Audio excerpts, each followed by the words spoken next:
جو لوگ اللہ کی راہ میں ایسے طور پر صف باندھ کر لڑتے ہیں کہ گویا سیسا پلائی ہوئی دیوار ہیں،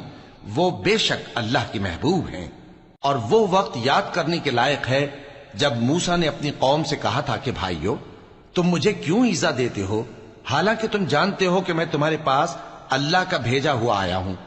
پھر جب ان لوگوں نے کجروی کی تو اللہ نے بھی ان کے دل ٹیڑھے کر دیے، اور اللہ نافرمانوں کو ہدایت نہیں دیتا۔ اور وہ وقت بھی یاد کرو جب مریم کے بیٹے عیسیٰ نے کہا کہ اے بنی اسرائیل، میں تمہارے پاس اللہ کا بھیجا ہوا آیا ہوں، جو کتاب مجھ سے پہلے آ چکی ہے یعنی تورات، اس کی تصدیق کرتا ہوں، اور ایک پیغمبر جو میرے بعد آئیں گے جن کا نام احمد صلی اللہ علیہ وآلہ وسلم ہوگا، ان کی بشارت سناتا ہوں۔ پھر جب وہ ان لوگوں کے پاس کھلی نشانیاں لے کر آئے تو کہنے لگے کہ یہ تو سراسر جادو ہے، اور اس سے زیادہ ظالم کون کہ بلایا